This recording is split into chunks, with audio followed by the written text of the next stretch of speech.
Hi, this is Josh. I'm a pharmacist with pharmacisttips.com. Here to tell you a little bit about Enalapril Maleate, 5 milligram, 10 milligram, 20 milligram tablets, and the side effects. First off, what is enalapril? Well, you'll see it listed as enalapril or enalapril maleate, same thing. Just you could consider it the full name, or just the it's often listed just as enalapril most times. So it's what's called an ACE inhibitor. It blocks this ACE angiotensin converting enzyme. What happens when you block that? It causes the blood vessels to relax. That's the main effect, and that helps reduce blood pressure. It just causes all the blood vessels in the body basically to relax. That makes it easier for the heart to pump blood throughout your body, and that lowers the blood pressure. In the US, it's sold under the brand name Vasotec, and it's used to treat conditions like heart failure, high blood pressure, and then off-label it's used to preserve kidney function in diabetics, and it's sometimes used in other kidney things, and it's not to be used during pregnancy. So the dosage, it varies based on the person and the condition.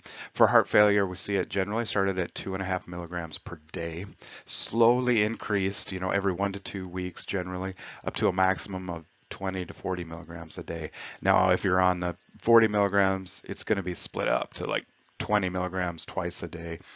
And often the 20 milligrams too, you might see it as 10 milligrams in the morning, 10 milligrams in the evening. Your healthcare provider will help determine that. High blood pressure, we see about it in the same starting dose, anywhere from 2.5 to 5 milligrams.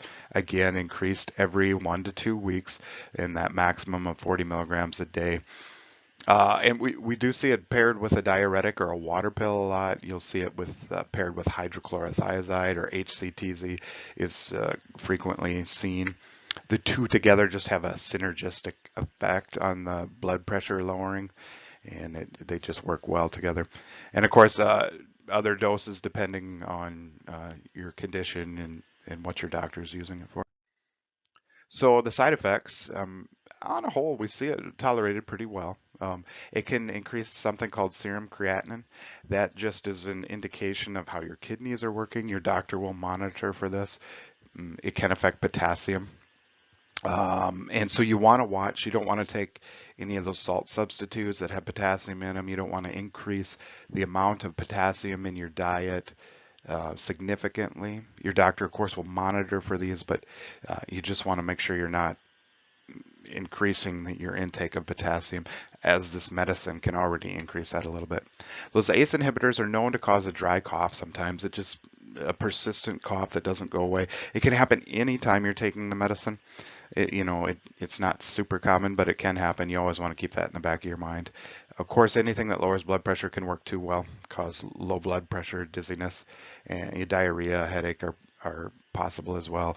And there's other side effects possible as well. Some of the rare and more serious angioedema, that's serious swelling of the head and neck that you'd want to seek medical attention for. It can cause birth defects. That's why we see it not recommended in pregnancy. Rash, anywhere from mild rash to severe rash. You'd want to chat with your healthcare provider if you have something like that. Rare serious liver problems can occur. We can see some changes in heart rates, and it can affect your electrolytes like that. Potassium, it can affect sodium and some of the other electrolytes. Your doctor will again monitor for those things with labs usually. I appreciate you watching this. I'd love it if you'd subscribe to my channel. If you appreciate this information, want me to make more videos, I'd really appreciate it if you'd subscribe. Always contact your healthcare provider if you have if you think you're having side effects or interactions. Talk to your doctor or pharmacist before you start or stop any medications. And for a summary of this, swing by pharmacisttips.com/enalapril. Thanks for watching.